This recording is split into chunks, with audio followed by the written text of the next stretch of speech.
আজকের গুরুত্বপূর্ণ আঞ্চলিক সংবাদে সবাইকে জানাই স্বাগতম। আজ হলো ৮ নভেম্বর ২১ কার্তিক শনিবার।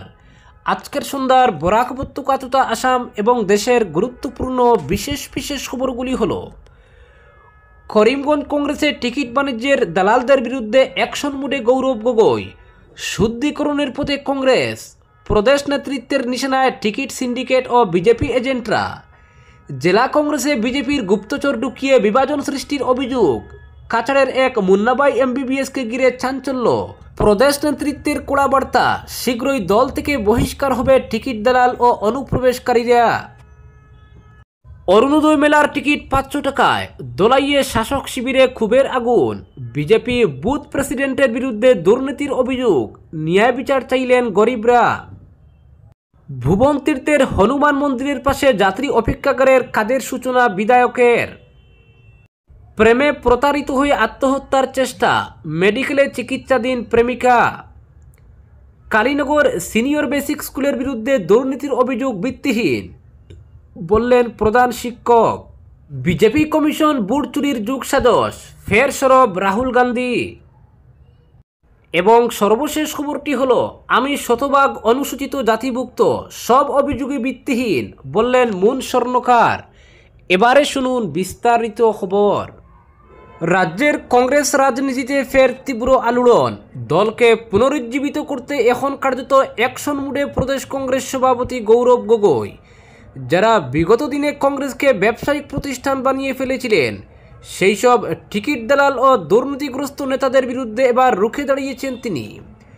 বিগত পঞ্চায়েত নির্বাচনের সময় থেকেই অভিযোগ উঠেছিল, রাজ্যের নানা প্রান্তে কংগ্রেসের একাংশ নেতা দেদার টিকিট বিক্রি করেছেন। বিশেষ করে শ্রীভূমি জেলায় ঘটে যাওয়া ঘটনাটি তখন রাজ্য রাজনীতিতে চাঞ্চল্য ফেলে দেয়। ভাইরাল হয় একটি অডিও ও ভিডিও, যেখানে দেখা যায় প্রদেশ নেতৃত্বের নাম ভাঙিয়ে কয়েকজন নেতা লক্ষ লক্ষ টাকার লেনদেন করছেন। এ নিয়ে সোশ্যাল মিডিয়ায় ব্যাপক তোলপাড় হয়েছিল। তৃণমূল পর্যায়ের বহু কর্মী সরব হয়ে দাবি তুলেছিলেন, দল বিক্রেতাদের বিরুদ্ধে কঠোর ব্যবস্থা নিতে হবে, কিন্তু রহস্যজনকভাবে এতদিনেও তাদের বিরুদ্ধে কোনো শাস্তিমূলক পদক্ষেপ নেওয়া হয়নি। তবে এখন পরিস্থিতি পাল্টাচ্ছে। প্রদেশ কংগ্রেসের এক শীর্ষ সূত্র জানিয়েছে, খুব শীঘ্রই এদের দল থেকে বহিষ্কার করা হবে। সমস্ত প্রক্রিয়া প্রায় শেষ পর্যায়ে। বিশ্বস্ত সূত্রে জানা গেছে, করিমগঞ্জ জেলা কংগ্রেসের কয়েকজন বিতর্কিত নেতা যখন টিকিট বাণিজ্যের অভিযোগে অভিযুক্ত, তারা প্রদেশ নেতৃত্বের শরণাপন্ন হতে গৌরব গগৈর সঙ্গে দেখা করতে চেয়েছিলেন, কিন্তু গৌরব গগৈ স্পষ্ট জানিয়ে দেন তিনি এদের সঙ্গে দেখা করবেন না। শুধু তাই নয়, তিনি গোপন বার্তায় দলের অন্য নেতাদেরও নির্দেশ দিয়েছেন, এইসব টিকিট দালালদের সঙ্গে কেউ যেন যোগাযোগ না রাখেন। গৌরবের বার্তা স্পষ্ট, যারা টিকিট বাণিজ্যের সঙ্গে জড়িত তাদের সঙ্গে চলাফেরা করলেও শাস্তি অনিবার্য। দলের ভেতরে এখন গুঞ্জন, দালাল মুক্ত কংগ্রেস গড়ার পথে হাঁটছেন গৌরব গগৈ। তিনি নাকি জানিয়ে দিয়েছেন, দল বিক্রি করা ব্যক্তিদের ক্ষমা করা হবে না। আগামী 2026 সালের বিধানসভা নির্বাচনকে সামনে রেখে প্রদেশ কংগ্রেস নেতৃত্ব এখন একটাই লক্ষ্য নিয়েছে, দালাল ও অনুপ্রবেশকারী মুক্ত দল গঠন। অন্যদিকে করিমগঞ্জ জেলা কংগ্রেস ঘিরে নয়া বিতর্ক, দলেরই একাংশের বিরুদ্ধে বিজেপির সঙ্গে আতাতের অভিযোগ উঠেছে। অভিযোগ, বিগত পঞ্চায়েত নির্বাচনে বহু বিজেপি ঘেঁষা ব্যক্তিকে টাকার বিনিময়ে কংগ্রেস টিকিট দেওয়া হয়েছিল, ফলত দলকে বুটে বড় ক্ষতির মুখ দেখতে হয়েছে। প্রদেশ কংগ্রেসের একটি গোপন সূত্রের দাবি, বর্তমানে করিমগঞ্জ কংগ্রেসের ভিতর বিবাদ সৃষ্টির পেছনে বিজেপির হাত রয়েছে। আরও চাঞ্চল্যকর তথ্য সামনে এসেছে। সূত্রের দাবি, কাছাড়ের এক ভুয়ো ডাক্তার, যিনি নিজেকে মুন্নাবাই এমবিবিএস নামে পরিচয় দেন, তিনি বিজেপির এজেন্ট হিসেবে কাজ করছেন। তিনি শ্রীভূমিতে এসে কংগ্রেসের ভিতর বিভেদ তৈরি করার চেষ্টা করছেন। এই ব্যক্তির সঙ্গে নাকি বিজেপি সাংসদ কৃপনাথ মালা এবং বিধায়ক কমলাক্ষ দে পুরকায়স্থের গোপন বোঝাপড়া হয়েছে বলেও অভিযোগ উঠেছে। উদ্দেশ্য একটাই, শ্রীভূমিতে কংগ্রেসের নিশ্চিত 2টি আসন ভাঙ্গা। এই সমস্ত তথ্য এখন গৌরব গগৈর টেবিলে। প্রদেশ কংগ্রেসের এক মুখপাত্র জানিয়েছেন, দলের ভিতর বিজেপির হয়ে কাজ করা এইসব গুপ্তচরদের শনাক্ত করা হয়েছে, শীঘ্রই এদের চিরতরে বহিষ্কার করা হবে। তিনি আরও যোগ করেন, যারা দলকে দুর্বল করতে চাইছে তাদের জায়গা কংগ্রেসে নেই। কংগ্রেস মানে জনগণের দল, ব্যবসায়িক কারবারের জায়গা নয়। রাজ্যের রাজনৈতিক পর্যবেক্ষকদের মতে কংগ্রেস এখন কার্যত শুদ্ধিকরণের পথে। গৌরব গগৈর নেতৃত্বে দল নতুন করে নিজের ভাবমূর্তি পুনর্গঠন করতে চায়। পরবর্তী খবর, দলাই বিধানসভা কেন্দ্রের ময়নারখাল জিপির রায়পাড়া এলাকায় সরকারি প্রকল্প নিয়ে উঠল বিস্ফোরক অভিযোগ। অভিযোগের তীর সোজা গিয়ে বিচ্ছে স্থানীয় বিজেপি বুথ প্রেসিডেন্টের বুকে। অভিযোগ, 500 টাকা দিলে তবেই মিলে অরুণোদয় প্রকল্পের সুবিধা, আর না দিলে নামই উঠে না তালিকায়। শুক্রবার দুপুরে রায়পাড়ার কয়েকজন মহিলা ও পুরুষ স্থানীয় সাংবাদিকদের সামনে ক্ষোভ উগরে দেন। অভিযোগকারীরা জানান, আমরা ভোট দিয়েছি বিজেপিকে উন্নয়নের আশায়, কিন্তু এখন আমাদেরই শাসক দলের লোকজন গরিবের পেটে লাথি মারছে। একজন মহিলা বলেন, অরুণোদয় প্রকল্পের টাকা তোলার আগে বুথ প্রেসিডেন্ট নিজে এসে বলে 500 টাকা দিতে হবে তবেই নাম উঠবে, আমরা না দিলে বলে নাম বাদ পড়ে যাবে। প্রধানমন্ত্রী আবাস যোজনার গড়েও একই অবস্থা, ঘর মেলে শুধু ধনী পরিবারদের, গরিবের ভাগ্যে শুধু প্রতিশ্রুতি। অভিযোগকারীরা আরও জানান, সরকারি প্রকল্পের সুবিধা দিতে গিয়ে স্থানীয় নেতৃত্ব টাকা দাবি করছে প্রকাশ্যে, ফলে সাধারণ মানুষ হতাশ ও ক্ষুব্ধ। এক বৃদ্ধা বলেন, আমরা ভিক্ষা করি না, সরকারের পাওনা চাই, কিন্তু এইসব নেতা আমাদের গরিবের অধিকার বিক্রি করছে। স্থানীয়দের দাবি, বুথ প্রেসিডেন্টের বাইরেও নানা প্রকল্পের তালিকা তৈরিতে হস্তক্ষেপ করেন এবং শাসক দলের পতাকা তুলে টাকা তোলার রাজনীতি চালাচ্ছেন। এই ঘটনার জেরে দলাই বিধানসভা কেন্দ্র জুড়ে রাজনৈতিক অস্থিরতা ছড়িয়েছে। গ্রামবাসীরা জেলা প্রশাসন ও কাছাড় জেলা বিজেপির সভাপতির কাছে লিখিতভাবে আবেদন জানিয়েছেন, অবিলম্বে রায়পাড়ায় প্রকল্পের পুনর্সার্ভে করা হোক এবং দোষীদের বিরুদ্ধে ব্যবস্থা নেওয়া হোক। তবে অভিযুক্ত বুথ প্রেসিডেন্টের বড় ভাই সংবাদ মাধ্যমের সামনে সমস্ত অভিযোগ খণ্ডন করে বলেন, এগুলো ভিত্তিহীন অভিযোগ, আমরা কোনো টাকা নেইনি, আমাদের বিরুদ্ধে ষড়যন্ত্র চলছে। কিন্তু প্রশ্ন উঠেছে, যদি সব মিথ্যা হয় তবে এত গরিব পরিবার একসঙ্গে খুবে ফেটে পড়ল কেন? রাজনৈতিক মহল বলছে, এই ঘটনায় প্রমাণ করছে যে তৃণমূল স্তরে শাসক দলের ভিত কতটা নড়বড়ে হয়ে পড়েছে। উন্নয়নের নামে বিজেপি যেভাবে সাধারণ মানুষের আশা জাগিয়েছিল, এখন সেই আশায় পরিণত হয়েছে ক্ষোভে ও অবিশ্বাসে। অঞ্চলের মানুষ সরাসরি অভিযোগ তুলেছেন, বিধায়ক কিংবা সাংসদ কেউ গরিবের পাশে নেই। মুখ্যমন্ত্রী হিমন্ত বিশ্ব শর্মা যতই স্বচ্ছতার কথা বলুন না কেন, নিচু তলার কর্মীরা তার ভাবমূর্তিতে দাগ লাগাচ্ছে। পরবর্তী খবর, প্রেমে প্রতারণার শিকার হয়ে বিষ পান করে আত্মহত্যার চেষ্টা প্রেমিকার, তবে ঠিক সময়ে পুলিশ ঘটনাস্থলে পৌঁছে যাওয়ায় বিষয়টি বেশিদূর গড়াতে পারেনি। গুরুতর আহত অবস্থায় যুবতীকে উদ্ধার করে কালাইন সিএইচসিতে চিকিৎসার জন্য পাঠানো হলে বরাত জুড়ে বেঁচে যায় প্রেমিকা। প্রাথমিক চিকিৎসা ছেড়ে মেডিকেলে পাঠানো হয় তাকে। খুব দ্রুত হাসপাতালে পৌঁছে যাওয়ায় নিশ্চিত মৃত্যু থেকে রক্ষা পেল যুবতী। জানা গেছে, কালাইন মৌগ্রামের বাসিন্দা বৈষ্ণব পদবীর যুবতীর দীর্ঘদিন ধরে প্রেমের সম্পর্ক ছিল গুমড়া খেলমার আরেক বৈষ্ণব পদবীর যুবকের সঙ্গে। অভিযোগ, দীর্ঘদিনের প্রেমের সম্পর্কে জড়িয়ে এবং যুবকটি বিয়ের প্রলোভন দেখিয়ে বিভিন্ন সময় প্রেমিকার কাছ থেকে টাকা পয়সা, মোবাইল হাতিয়ে নেয়। প্রায় বছর দেড় থেকে তার সঙ্গে প্রেমের ঘনিষ্ঠ সম্পর্ক থাকলেও মেয়েটি বিয়ের প্রস্তাব দিলে অস্বীকার করে প্রতারক যুবক। এমনকি মেয়েটিকে নানা অজুহাত দেখিয়ে তার সঙ্গে সম্পর্ক বিচ্ছেদের হুমকি দেয় প্রতারক প্রেমিক।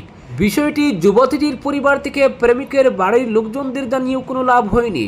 প্রতারণার শিকার হয়ে শেষ পর্যন্ত নিজেকে শেষ করার সিদ্ধান্ত নেয় মেয়েটি। শুক্রবার গুমড়া বাজারস্থিত গুমড়া সাদিরখাল পূর্ত সড়কে দিন দুপুরে বিষাক্ত ঔষধ পান করে প্রেমিকা। বিষ পান করার সময় স্থানীয় কিছু লোক দেখতে পেয়ে খবর দেন পুলিশে। সঙ্গে সঙ্গে ঘটনাস্থলে পৌঁছায় গুমড়া পুলিশ। বিষক্রিয়ায় ছটফট করতে থাকা মেয়েটিকে উদ্ধার করে কালাইন হাসপাতালে নিয়ে যাওয়া হয়। অবস্থা সংকটজনক দেখে তাকে সঙ্গে সঙ্গে শিলচর মেডিকেল কলেজ হাসপাতালে পাঠিয়ে দেন কর্তব্যরত চিকিৎসক।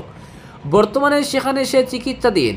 তার শারীরিক তেমন উন্নতি হয়নি বলে জানা গেছে, তবে এখনও থানা এজাহার জমা পড়েনি বলে জানা গেছে।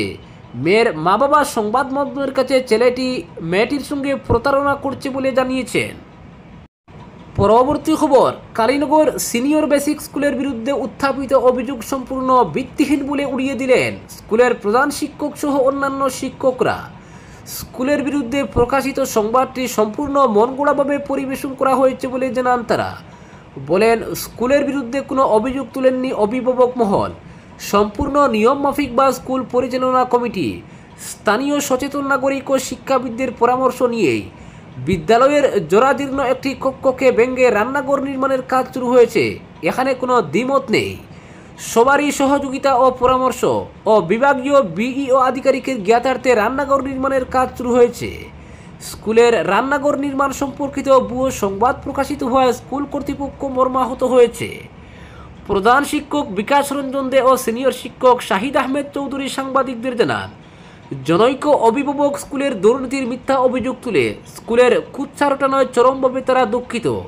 শিক্ষকরা দীর্ঘ ৩৫ বছর থেকে করলেও এই স্কুলের পড়াশোনা ও দুর্নীতি নিয়ে অভিযোগ তোলার কোনো নজির নেই। ওই অভিভাবক তার ছেলেকে ভর্তি করিয়ে ঐতিহ্যবাহী কালীনগর সিনিয়র বেসিক স্কুলের বদনাম রটাচ্ছেন, তারা অভিযোগ করেন। জানান, অন্য আর কোনো অভিভাবক স্কুলের বিরুদ্ধে কোনোদিনও অভিযোগ তুলেননি। তাছাড়া বিনা অনুমতিতে স্কুলে ঢুকে মোবাইলে ছবি সংগ্রহ করার ঘটনায় স্কুল কর্তৃপক্ষ ধিক্কার জানান। ওই অভিভাবক স্কুলের বিজ্ঞান শিক্ষক নিজামুদ্দিনের উপর অনৈতিকভাবে চড়াও হন বলে জানান শিক্ষকরা। পরবর্তী খবর, বিজেপি কমিশন ভোট চুরির যুগ সাজস, ফের সরব রাহুল গান্ধী। হোলসেল ভোট চুরিতে প্রশ্রয় দিচ্ছে বিজেপি। আর প্রধানমন্ত্রী নরেন্দ্র মোদী তো প্রধানমন্ত্রী হয়েছেন নির্বাচনে চুরি করে। বিহারে প্রথম দফার ভোটের পরদিন শুক্রবার ফের এই অভিযোগ করলেন লোকসভার বিরোধী দলনেতা রাহুল গান্ধী। গত বুধবার অর্থাৎ বিহারের প্রথম দফার ভোটের আগের দিন হরিয়ানায় বিধানসভা নির্বাচনে ভোট চুরি নিয়ে সাংবাদিক বৈঠক করেন রাহুল। যদিও রাজ্যের বিজেপি মুখ্যমন্ত্রী নায়েব সিং সাইনি ভোট চুরির অভিযোগ অস্বীকার করেছেন। শুক্রবার রাজধানীতে রাহুল সাংবাদিকদের বলেন, হরিয়ানায় বিধানসভা নির্বাচনে আসলে কোনো ভোটই হয়নি, হোলসেল চুরি হয়েছে। আপনারা নোট করে নিন, আমি ভুয়ো ফটো ভুয়ো ভোট নিয়ে যে অভিযোগ করেছি তার কোনো প্রতিক্রিয়া পাওয়া যায়নি। নির্বাচন কমিশন কিছুই বলেনি, বিজেপি কমিশনের পক্ষে কথা বলছে, কিন্তু আমি যা বলেছি তাকে খণ্ডন করছে না। 2024 সালের অক্টোবরে হরিয়ানায় বিধানসভা নির্বাচন হয়। 90টি আসনের বিধানসভায় বিজেপি 48টি আসনে জয়ী হয় এবং সরকার গড়ে। 37টি আসন পায় কংগ্রেস। দুই দলের মধ্যে তফাৎ মাত্র 8টি আসনের। আর এইসব আসন মিলিয়ে বিজেপির কাছে পরাজিত কংগ্রেস প্রার্থীদের ফারাক 22,779 ভোট, দাবি করেন কংগ্রেস নেতা। বিজেপি ও কংগ্রেস তারা একসময় বিজেপির সঙ্গী, পরে বিরোধী আইএনএলডি জয়ী হয় 2টি আসনে। 3টি আসনে জেতে নির্দল প্রার্থীরা। পরবর্তী খবর, রাজ্য বিজেপির উপসভানেত্রী মুন স্বর্ণকার নিজের বিরুদ্ধে ওঠা নকল অনুসূচিত জাতি অর্থাৎ এসসি শংসাপত্র ব্যবহারের অভিযোগ সম্পূর্ণভাবে অস্বীকার করেছেন। তিনি সংবাদ মাধ্যমকে বলেন, তার এসসি শংসাপত্রে তাকে বানিয়া উপজাতির সদস্য হিসেবে উল্লেখ করা হয়েছে, যা পুরোপুরি বৈধ। তিনি দৃঢ়ভাবে বলেন, আমি শতভাগ একজন অনুসূচিত জাতিভুক্ত মহিলা। আরও জানান, সামাজিক ন্যায় ও স্বাবলম্বন বিভাগের অধীনে গঠিত কমিটির দেওয়া রায়ের বিরুদ্ধে তিনি আদালতের দ্বারস্থ হবেন। মুন বলেন, প্রতিটি নির্বাচনের আগেই আমার বিরুদ্ধে এ ধরনের মিথ্যা অভিযোগ তোলা হয়। এর পেছনে বিরোধী দলের ষড়যন্ত্র থাকতে পারে। আমি ইতিমধ্যেই দলের শীর্ষ নেতৃত্বের অনুমতি নিয়েছি এবং খুব শীঘ্রই এই বিষয়ে আদালতের দ্বারস্থ হব।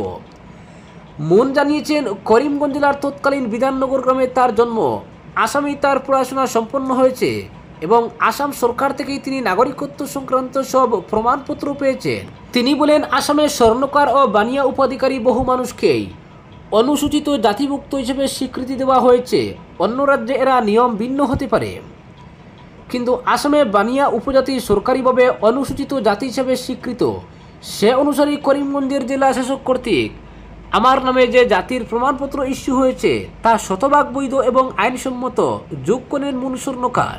2টি জাতির প্রমাণপত্র, একটি অনুসূচিত জাতি এবং অন্যটি ওবিসি হিসেবে তার নামে রয়েছে, এমন অভিযোগের প্রেক্ষিতে স্বর্ণকার বলেন, এ ধরনের অভিযোগ সম্পূর্ণ ভিত্তিহীন। যদি কারো কাছে প্রমাণ থাকে, আমি তাকে চ্যালেঞ্জ জানাচ্ছি তা দেখাতে। আগামী বিধানসভা নির্বাচনে প্রার্থী হওয়া প্রসঙ্গে তিনি বলেন, 2026 সালের বিধানসভা নির্বাচনে আমি প্রার্থী হব কিনা সেই সিদ্ধান্ত নেবে দলীয় হাইকমান্ড। আজকের বিশেষ সংবাদ এখানেই সমাপ্ত।